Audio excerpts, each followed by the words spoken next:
or Darwin, if you prefer ****, or Darwin, if you prefer by Mel Hunter. Mr. Harbinger could not quite believe in the mouth. But poor Mr. Harbinger, or Darwin, if you prefer, are gone to other times. Transcriber's note: this text was produced from Fantastic Universe, September 1954. Extensive research did not uncover any evidence that the U.S. copyright on this publication was renewed.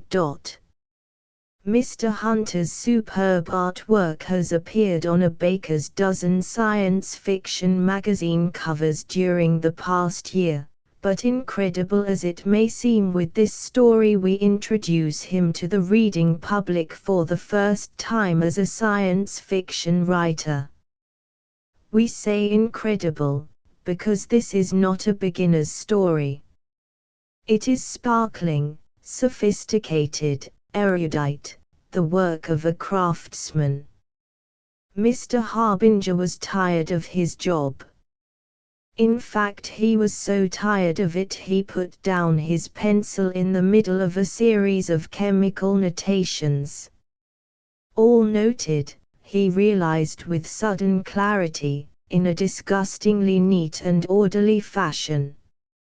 "Mr. Cushman, sir," he said quietly to the small, prissy man at the desk near the wall, "why don't you take these titrations and jam them straight up the middle of you-know-where?" And with that previously inconceivable remark Mr. Harbinger put on his hat, removed his spotless, starched smock and passed through the doors of the Cushman Chemical Company, Inc. for the last time, and decidedly the most satisfactory time. Upon arriving home to his ridiculously, he suddenly noted with even greater clarity than before, orderly, proper, drab room. Mr. Harbinger sighed. He removed his hat, pocketed his glasses, and sank in bleak defeat into the sole, uncomfortable easy chair which graced his room. There was another of those momentarily crystal-clear glimpses. "I've traded my last tea," he said aloud with the depths of the styx in his colorless voice. Closing his mind as best he could to this very disconcerting habit that had acquired him, Mr. Harbinger continued to sit there, looking at the dingy wall he had examined minutely now, every evening, for the past 13 years. "I would appreciate it if that wall would just go away," he thought, knowing that it wouldn't, and that he was probably condemned to stare at it, or one worse than it, every evening for the rest of his life. It was while he was contemplating a particularly uninteresting spot in the fading design of the wallpaper which was intended to decorate his room that he noticed it wasn't a spot at all, but an eye. Of all things. Reacting in exactly the same manner as he would when confronted with a line in a newspaper ad which defied his watery vision, he plucked his pince-nez from a vest pocket and placed them in their accustomed notch upon the bridge of his nose. "Go away," he said to it, when he had assured himself that it was most decidedly an eye. "Why," returned a mouth, suddenly materializing out of the design below both eyes, the second of which had resolved itself in time to wink at him in a most disconcerting manner, almost rudely, one might say. Because Mr. Harbinger faltered, at a loss as to how best to converse with a disembodied mouth and a pair of floating eyes which could not even remain on a line with each other, but kept drifting about over a small area of the wall, bumping together now and again. "In a moment you'll commit a non sequitur like 'oh yeah,' and I will scream," the mouth promised.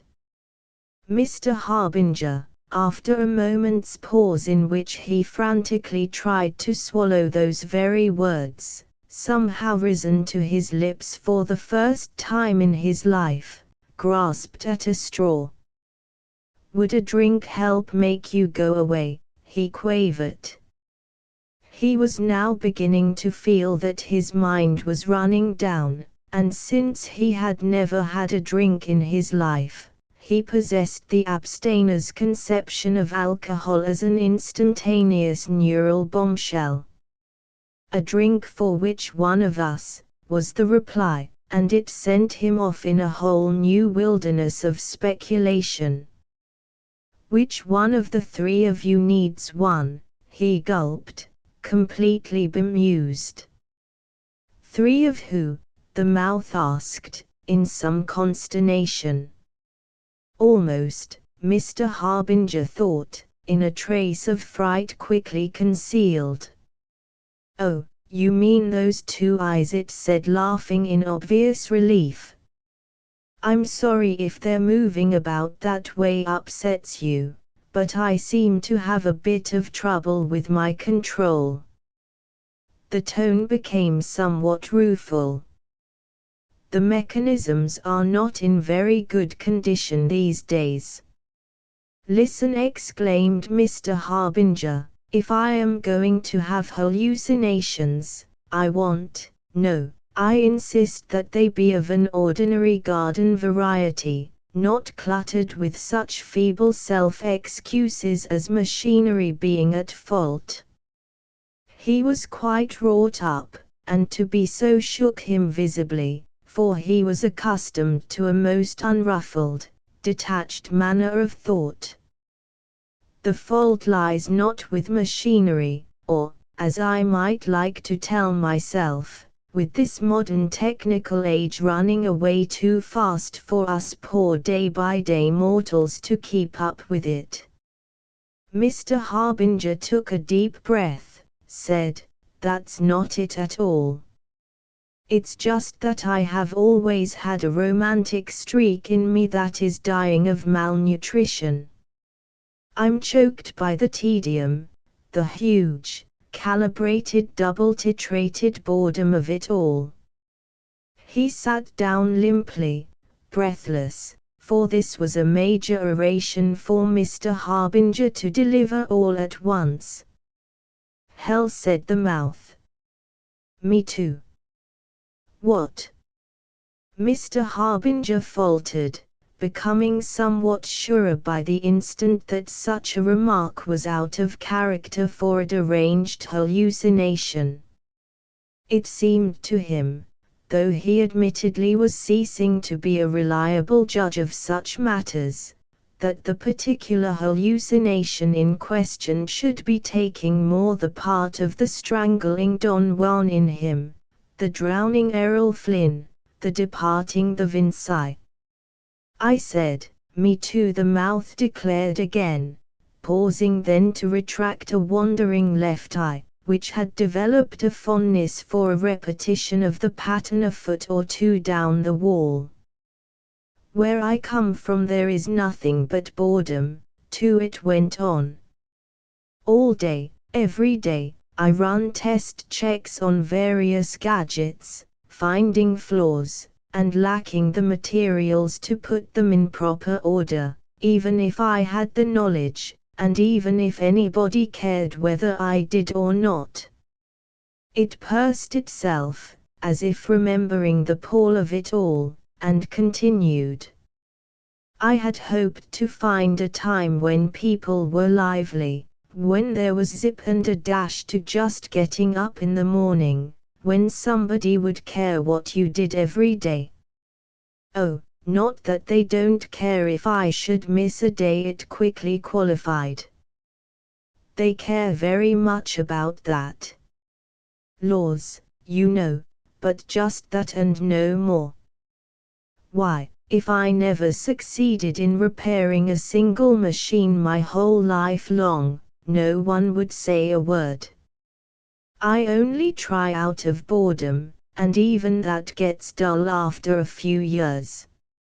I'm afraid I don't understand, Mr. Harbinger said, sitting back in his chair when he realized that it was silly to hang on the words of an hallucination from the depths of one's own mind.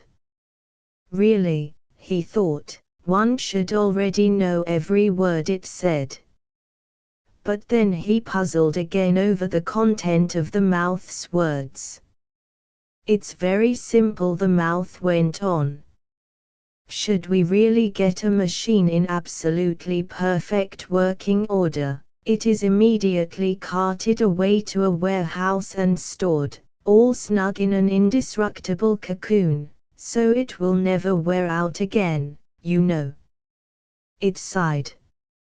Really doesn't pay to get interested, or try to be a perfectionist, anymore. Mr. Harbinger felt an unaccountable twinge of sympathy at the truly apathetic tone of the mouth, which appeared to droop a bit at the corners, as though it could never again think of a thing to smile at. The eyes drooped too, if such a thing can be conceived, though he had an extraordinary disinclination to look at them, being continually unnerved by the way they insisted on drifting about. "Cup of tea?" he asked nervously, offering this small irrelevancy as a means of changing a subject which so clearly depressed his parturated companion, nor did the subtle development of his concept of the apparition on the wall escape his notice. He now seemed to be of two minds over the whole thing. Either he was succumbing to the reality of his hallucination, and his sketchy remembrance of college psych told him that meant he was either very sane or very insane, he couldn't recollect which, either that or he was having the scientific, or parascientific, adventure of the age. "Why, I'd love one," answered the mouth, the corners undrooping noticeably. "I had no idea you 20th centuryites were so civilized as all that. T. Imagine." Mr. Harbinger fairly popped out of the chair, unstrung again at the reference, clearly made in deprecation, to his own century. However, he covered over admirably the mental abyss which yawned at his feet by clattering about among the few pieces of chipped china in his cupboard as though his sanity depended on the amount of distracting noise he could wring from the simple act of setting out a tea service for two. And indeed, for the moment, it did. He accepted gratefully, to put it mildly, the few moments' respite accorded him by the small, secure humdrum of preparing the hot water, of fussing over just the minutely exact amount of tea leaves to be spooned into each cup. Once again, as he invariably did each time he prepared the beverage, he silently congratulated himself on his one small talent. But the dilute pleasure to be derived from such a trivia evaporated the instant he considered what would again confront him when he turned from the tiny Pullman kitchenette. He grew faint at the thought of being forced once more to brave the wandering improbable eyes, and the completely unthinkable mouth. A worse thought crossed his reeling mind as he started for the other side of the room, trying to walk the tea over with his eyes closed, but giving that up as impossible when he remembered the perilously threadbare condition of his rug. "Will I have to help you drink it?" The cups clattered betrayingly in each hand, no matter how mightily he strove to control his nerves. "Heavens no," laughed the mouth. One eye crinkled in apparent amusement, the other continued to contemplate what Mr. Harbinger referred to as the WC. A hand shot out of the wall and tapped Mr. Harbinger on the shoulder from the side of his weakest eye. At this completely unexpected assault, poor Mr. Harbinger gave a despairing little gasp, and would have dropped both cups smash on the floor had not a second hand materialized instantly, and snatched them both, more or less expertly, in midair, spilling hardly a drop or two. "My!" Mr. Harbinger mumbled weakly, sinking like a wilting leaf into his patently uneasy easy chair. "I'm afraid the complications of this thing, be it lunacy or be it a cult or whatever, are getting completely beyond me." He sat there trembling and impotent, unable to do much of anything beyond refusing to observe the two bizarrely supported cups of steaming tea. At last the mouth said in some reproach, "If you will be good enough to take one of these off my hands." "Oh, I say, off my hands. I'd very much like to have a bit of the other."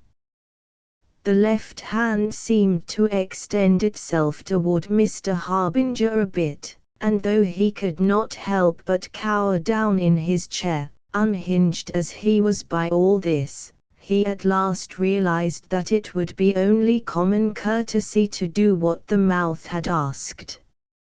So realizing, he forced, literally forced, his trembling hand to take the cup from the preferring impossibility, and retract slowly enough to avoid catapulting the chattering china across the room. As it was, there was a good deal of splashing before he managed to get it safe on the small table by the side of the chair. The mouth made a creditable job of the tea sipping, considering the handicaps it was forced to operate under, the wandering eyes and all. And at length, after performing a most peculiar contortion in obvious reluctance to further prostrate its host by asking for a napkin, it voiced a thought which caught Mr. Harbinger's attention in spite of his badly shattered composure. "Doesn't it seem," it said musingly, almost to itself, "as though there ought to be some way that is to say you and I as we exist in our own time, could right the wrongs of our respective situations?" It wasn't a question, more of a spoken dream thought, with all the drifting hardness of inflection that those occasionally voiced wisps of desire usually possess. The very familiarity of that unmistakable kind of shading, its very humanness convinced, in a second, Mr. Harbinger of the reality of the thing which was occurring in his room, as all the fantastic things which had gone before had failed to do more than terrify him beyond enduring. He became, in that instant, a believer. Accordingly he said the, to him, proper thing. "I don't believe we've met." They talked, thereafter, for hours, long into the night, undisturbed by the passage of time, not distracted, at least not very badly distracted, by the recurrent pangs of the unsated supper appetite, exchanging small bits of unhappiness in their separate lots, and each sympathizing heartily and hopelessly with the misfortunes of the other like two long-lost souls, as indeed they were. The upshot of it was that they resolved to meet again in the same manner when the conditions of their separate lives permitted, and to this end they set a series of future dates, calculated to find the disembodied man, whose name turned out to be Jones, at liberty to manipulate the forbidden time mechanism of his age at an hour when his workshop was deserted, and when Harbinger might be expected to be at home after the day's job hunting, a prospect from which he shrank, or a day's work, if he should be fortunate enough to ever get another job. A possibility he doubted, due to the precipitate, not to say frank, or even to say vulgar, now that he thought of it, manner in which he had informed his previous employer of his decision to resign. But, meet they did, from time to time, and they had many good laughs over the pun in that one. When it came to puns, Jones was pretty adept, and it was a puzzle to Mr. Harbinger how the language had changed so little in 150 years. Jones cleared that up by explaining that the status quo in everything from contraceptives to slang had been rigidly maintained and enforced for nearly all that time, beginning with the Great Scholars' Debate in the UN in 1971. Eventually, a night came when Jones greeted Mr. Harbinger with startling news. "I don't know whether it had occurred to you," he said slowly, "but I could arrange, I think, for you to get a job up here in good old 2094 if you wanted me to." Jones said it slowly, for he had found that such novel ideas were apt to throw Mr. Harbinger into an attack of jingling nerves by virtue of their very novelty, a commodity he found a very hot thing to handle. "My word," Mr. Harbinger said, at length. "What on earth would I do up there? And how about identification, and all that?" Now that he had somewhat assimilated the idea, details passed rapidly through his head, spinning as it was now with the mystery of the even suggested possibility of him, Henry Harbinger, taking a jaunt in time.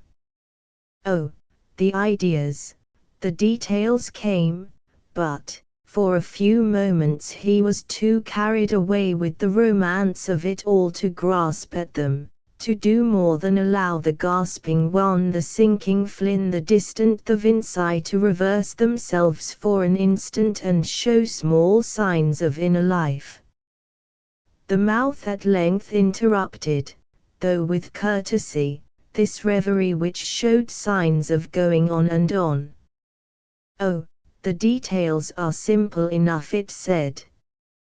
"I've already taken the liberty of producing several dozen sets of foolproof identity files which I can bribe a civil servant to slip into the master record section. You would be listed as a research chemist, and given unlimited funds to experiment to your heart's content, and with no control exercised over the work you choose to do." "Unbelievable," Mr. Harbinger whispered, all the while wanting desperately to believe such a miraculous thing could somehow come to pass. The mouth smiled. The eyes crinkled. Then the mouth said, pick a name. Smith, Ackerman, Evans, Doherty, all good solid names to fit your appearance." Mr. Harbinger rose to the delicately extended bait at last.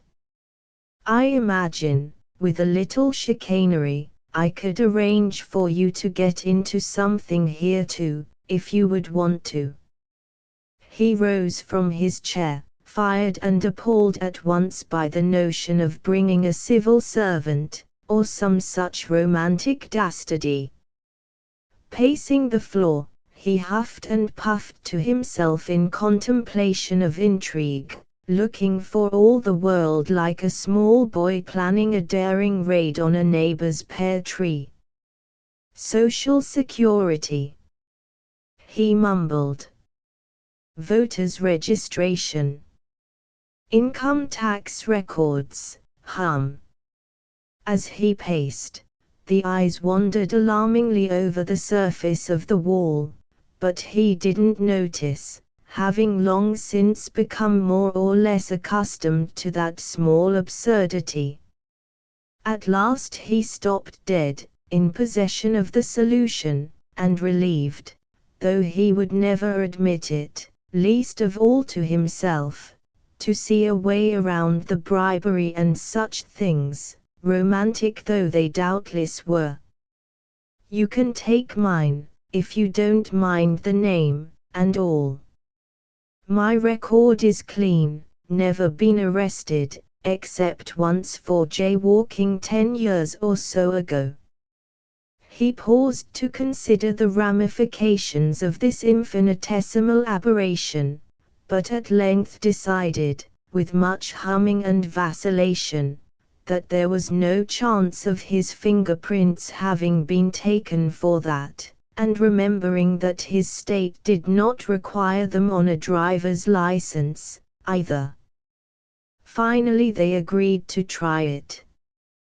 There was a slight bit of trepidation on Jones's part, for he explained to Mr. Harbinger that it would be necessary to draw mightily on the power supply of the area surrounding his workshop, but that the exchange would be effected instantly by the time mechanism, as he always called it, and that, by the time anyone arrived at the workshop from Master Power to investigate, Mr. Harbinger, or Darwin, as he would be in his new life and time, he having taken great pleasure in the illustrious history of that appellation, and insisted on it, would be long gone in the streets and away, safe in his new identity.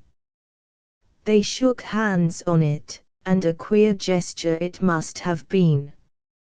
At last the appointed day arrived. Then the appointed hour, and at long last, the appointed minute and second.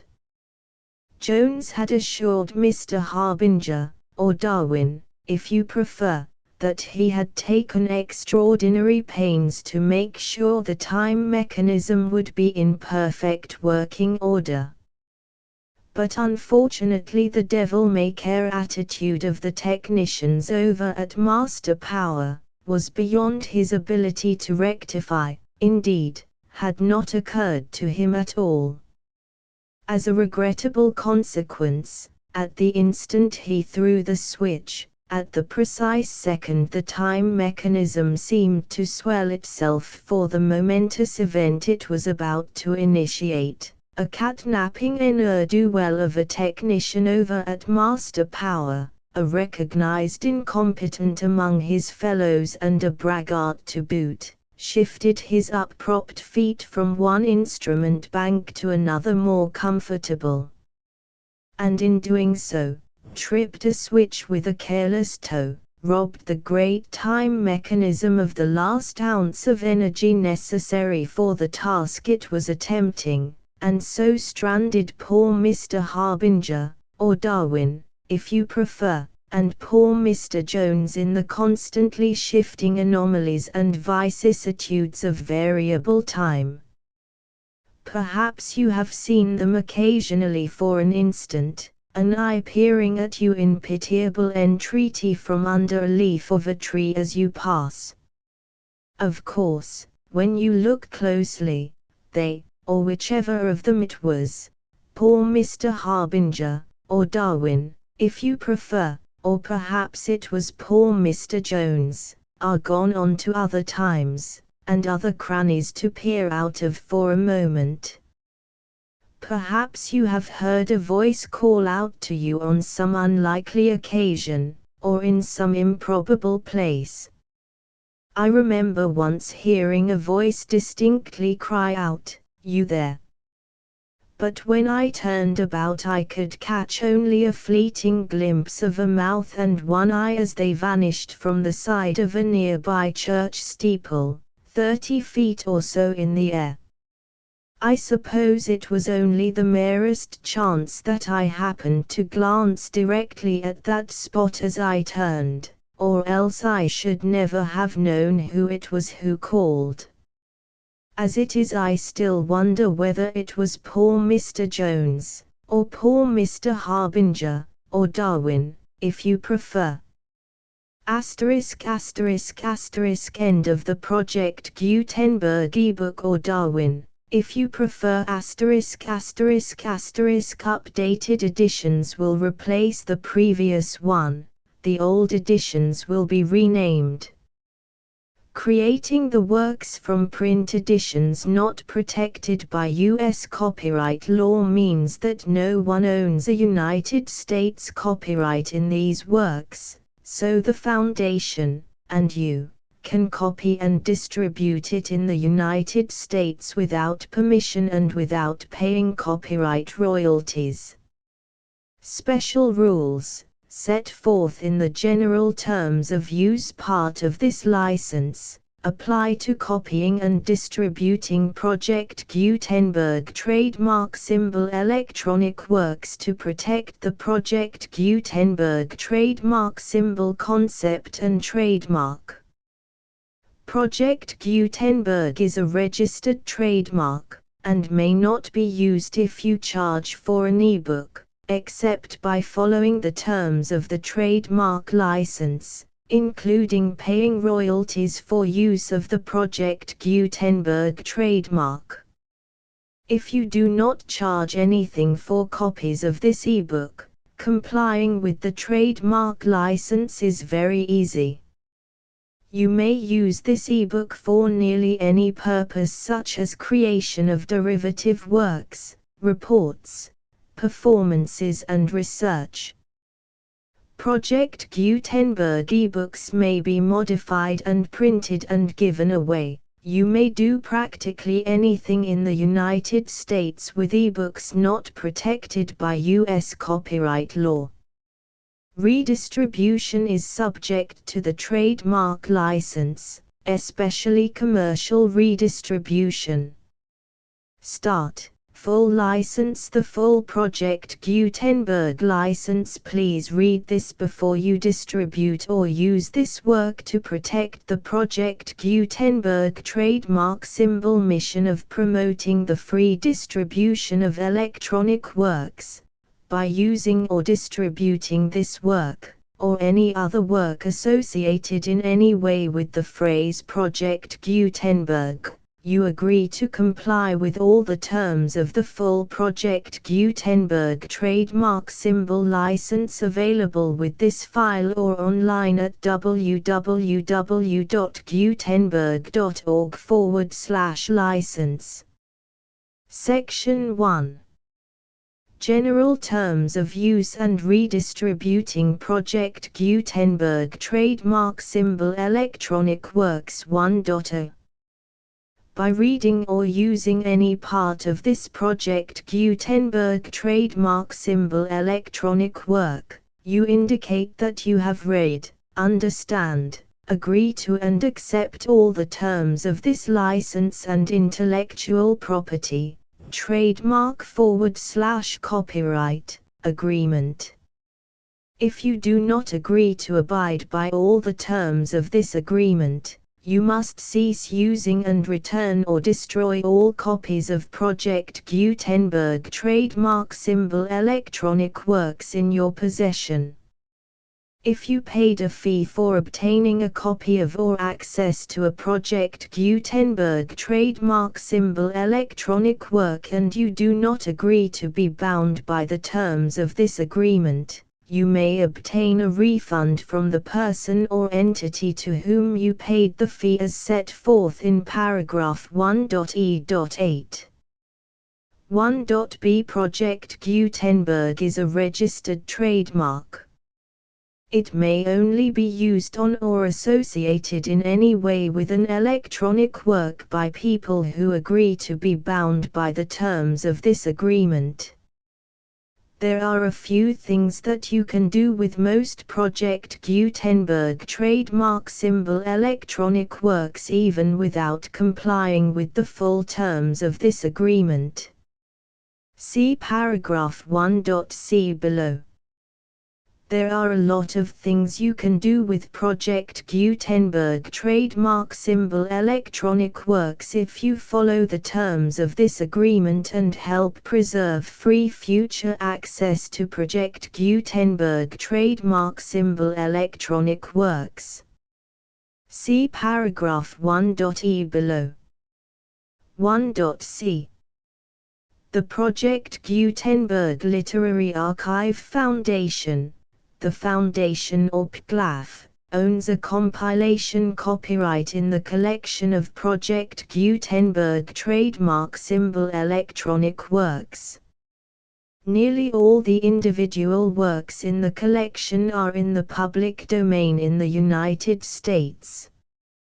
If an individual work is unprotected by copyright law in the United States and you are located in the United States, we do not claim a right to prevent you from copying, distributing, performing, displaying or creating derivative works based on the work as long as all references to Project Gutenberg are removed. Of course, we hope that you will support the Project Gutenberg trademark symbol mission of promoting free access to electronic works by freely sharing Project Gutenberg trademark symbol works in compliance with the terms of this agreement for keeping the Project Gutenberg trademark symbol name associated with the work. You can easily comply with the terms of this agreement by keeping this work in the same format with its attached full Project Gutenberg trademark symbol license when you share it without charge with others. 1.d. The copyright laws of the place where you are located also govern what you can do with this work. Copyright laws in most countries are in a constant state of change. If you are outside the United States, check the laws of your country in addition to the terms of this agreement before downloading, copying, displaying, performing, distributing or creating derivative works based on this work or any other Project Gutenberg trademark symbol work. The Foundation makes no representations concerning the copyright status of any work in any country other than the United States. 1.e Unless you have removed all references to Project Gutenberg. 1.e.1. The following sentence, with active links to, or other immediate access to, the full Project Gutenberg trademark symbol license must appear prominently whenever any copy of a Project Gutenberg trademark symbol work, any work on which the phrase Project Gutenberg appears, or with which the phrase Project Gutenberg is associated, is accessed, displayed, performed, viewed, copied or distributed. This ebook is for the use of anyone anywhere in the United States and most other parts of the world at no cost and with almost no restrictions whatsoever. You may copy it, give it away or reuse it under the terms of the Project Gutenberg license included with this ebook or online at www.gutenberg.org. If you are not located in the United States, you will have to check the laws of the country where you are located before using this ebook. 1.e.2. If an individual Project Gutenberg trademark symbol electronic work is derived from texts not protected by U.S. copyright law, does not contain a notice indicating that it is posted with permission of the copyright holder, the work can be copied and distributed to anyone in the United States without paying any fees or charges.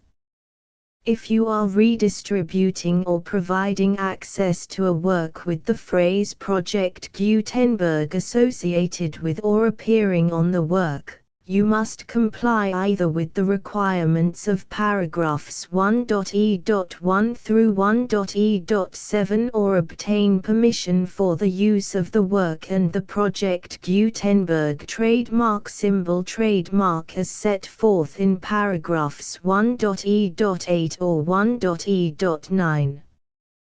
1.e.3. If an individual Project Gutenberg trademark symbol electronic work is posted with the permission of the copyright holder, your use and distribution must comply with both paragraphs 1.e.1 through 1.e.7 and any additional terms imposed by the copyright holder. Additional terms will be linked to the Project Gutenberg trademark symbol license for all works posted with the permission of the copyright holder found at the beginning of this work. 1.e.4. Do not unlink or detach or remove the full Project Gutenberg trademark symbol license terms from this work, or any files containing a part of this work or any other work associated with Project Gutenberg trademark symbol. 1.e.5. Do not copy, display, perform, distribute or redistribute this electronic work, or any part of this electronic work, without prominently displaying the sentence set forth in paragraph 1.e.1 with active links or immediate access to the full terms of the Project Gutenberg trademark symbol license. 1.e.6. You may convert to and distribute this work in any binary, compressed, marked up, non-proprietary or proprietary form, including any word processing or hypertext form. However, if you provide access to or distribute copies of a Project Gutenberg trademark symbol work in a format other than plain vanilla ASCII or other format used in the official version posted on the official Project Gutenberg trademark symbol website, www.gutenberg.org, you must, at no additional cost, fee or expense to the user, provide a copy, a means of exporting a copy, or a means of obtaining a copy upon request, of the work in its original plain vanilla ASCII or other form. Any alternate format must include the full Project Gutenberg trademark symbol license as specified in paragraph 1.e.1. 1.e.7. Do not charge a fee for access to, viewing, displaying, performing, copying or distributing any Project Gutenberg trademark symbol works unless you comply with paragraph 1.e.8 or 1.e.9. 1.e.8. You may charge a reasonable fee for copies of or providing access to or distributing Project Gutenberg trademark symbol electronic works provided that you pay a royalty fee of 20% of the gross profits you derive from the use of Project Gutenberg trademark symbol works calculated using the method you already use to calculate your applicable taxes.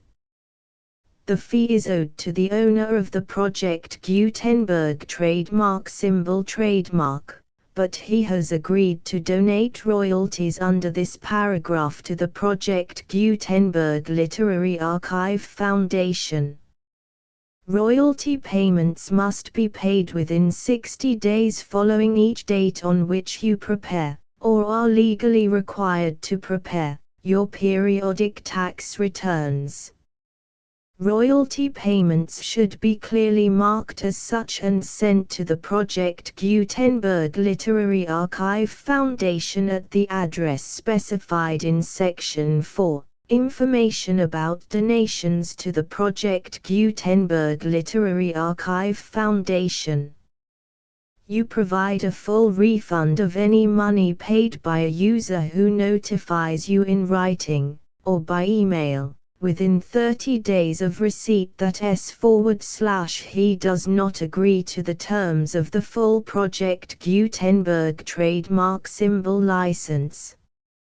You must require such a user to return or destroy all copies of the works possessed in a physical medium and discontinue all use of and all access to other copies of Project Gutenberg trademark symbol works. You provide, in accordance with paragraph 1.f.3, a full refund of any money paid for a work or a replacement copy, if a defect in the electronic work is discovered and reported to you within 90 days of receipt of the work. You comply with all other terms of this agreement for free distribution of Project Gutenberg trademark symbol works. 1.e.9. If you wish to charge a fee or distribute a Project Gutenberg trademark symbol electronic work or group of works on different terms than are set forth in this agreement, you must obtain permission in writing from the Project Gutenberg Literary Archive Foundation, the manager of the Project Gutenberg trademark symbol trademark. Contact the Foundation as set forth in Section 3 below. 1.f1.f.1 Project Gutenberg volunteers and employees expend considerable effort to identify, do copyright research on, transcribe and proofread works not protected by U.S. copyright law in creating the Project Gutenberg trademark symbol collection. Despite these efforts, Project Gutenberg trademark symbol electronic works, and the medium on which they may be stored, may contain defects such as, but not limited to, incomplete, inaccurate or corrupt data, transcription errors, a copyright or other intellectual property infringement, a defective or damaged disk or other medium, a computer virus, or computer codes that damage or cannot be read by your equipment. 1.f.2 Limited warranty, disclaimer of damages, except for the right of replacement or refund described in paragraph 1.f.3, the Project Gutenberg Literary Archive Foundation, the owner of the Project Gutenberg trademark symbol trademark, and any other party distributing a Project Gutenberg trademark symbol electronic work under this agreement, disclaim all liability to you for damages, costs and expenses, including legal fees. You agree that you have no remedies for negligence, strict liability, breach of warranty or breach of contract except those provided in paragraph 1.f.3. You agree that the Foundation, the trademark owner, and any distributor under this agreement will not be liable to you for actual, direct, indirect, consequential, punitive or incidental damages even if you give notice of the possibility of such damage. 1.f.3 Limited right of replacement or refund. If you discover a defect in this electronic work within 90 days of receiving it, you can receive a refund of the money, if any, you paid for it by sending a written explanation to the person you received the work from. If you received the work on a physical medium, you must return the medium with your written explanation. The person or entity that provided you with the defective work may elect to provide a replacement copy in lieu of a refund. If you received the work electronically, the person or entity providing it to you may choose to give you a second opportunity to receive the work electronically in lieu of a refund.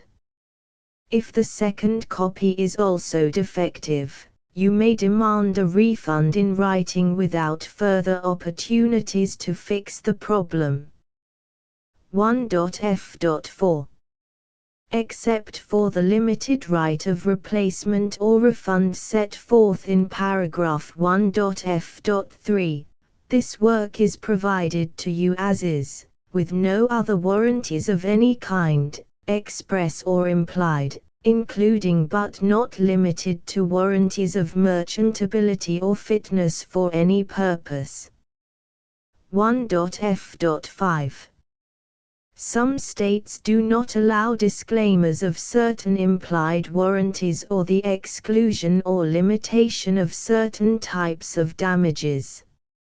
If any disclaimer or limitation set forth in this agreement violates the law of the state applicable to this agreement, the agreement shall be interpreted to make the maximum disclaimer or limitation permitted by the applicable state law.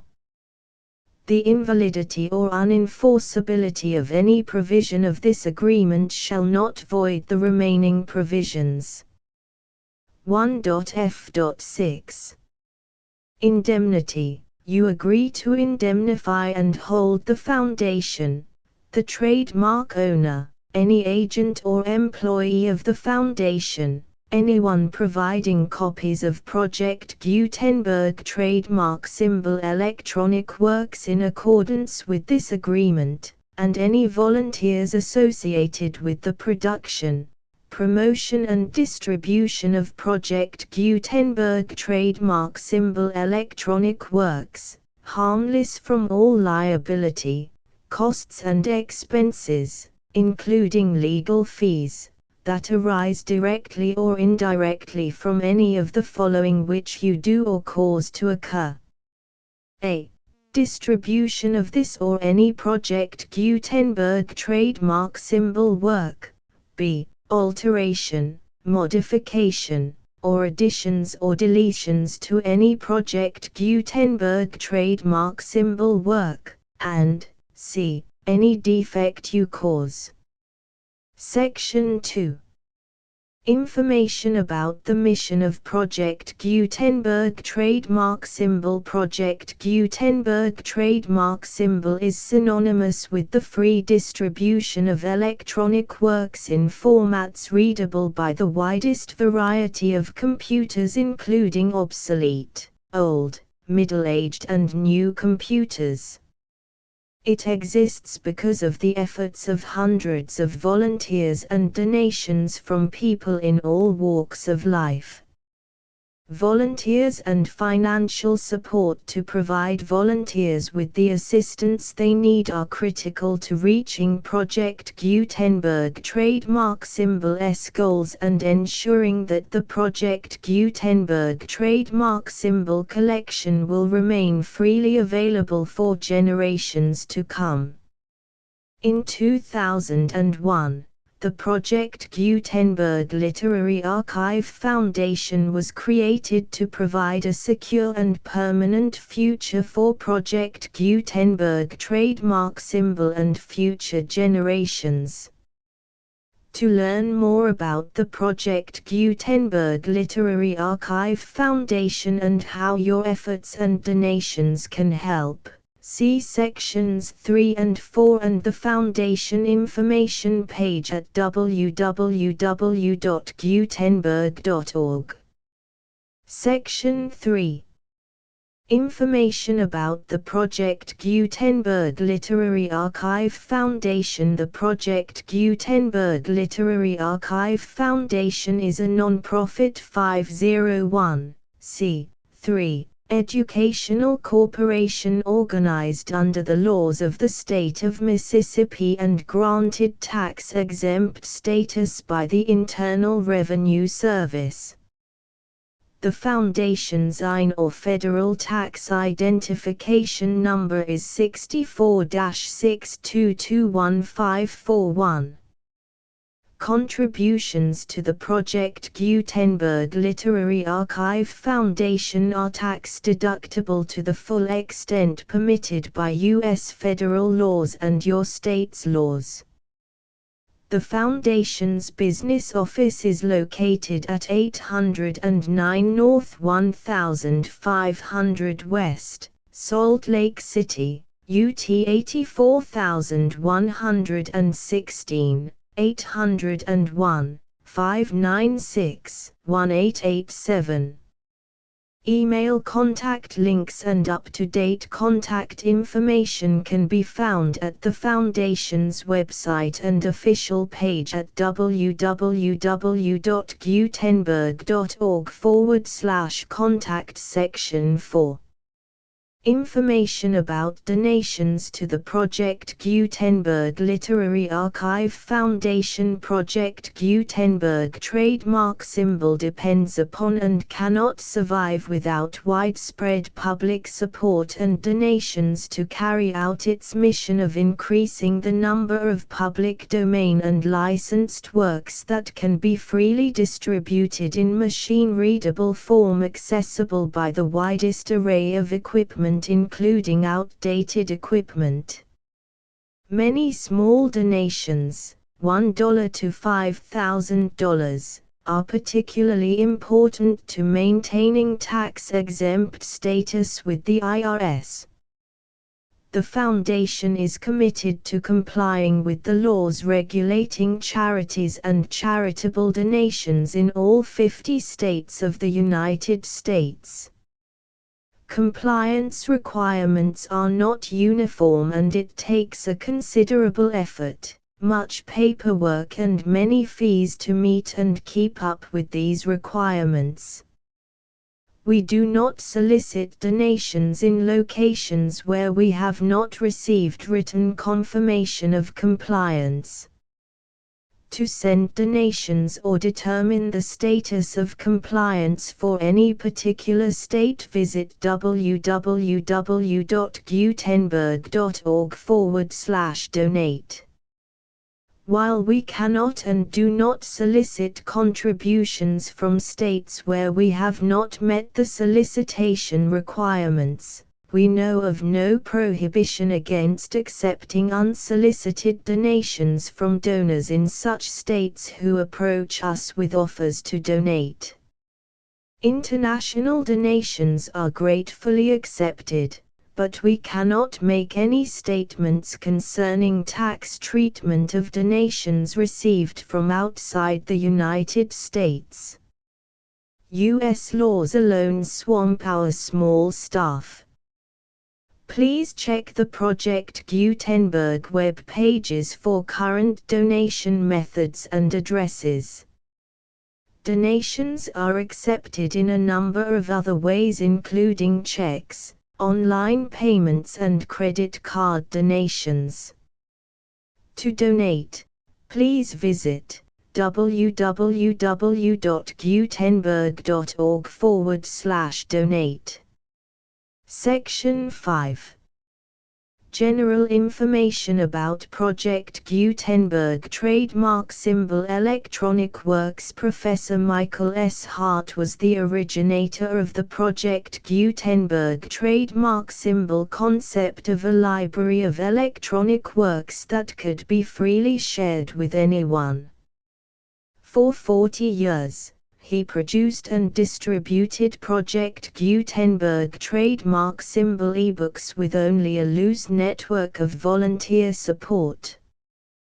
Project Gutenberg trademark symbol ebooks are often created from several printed editions, all of which are confirmed as not protected by copyright in the U.S. unless a copyright notice is included.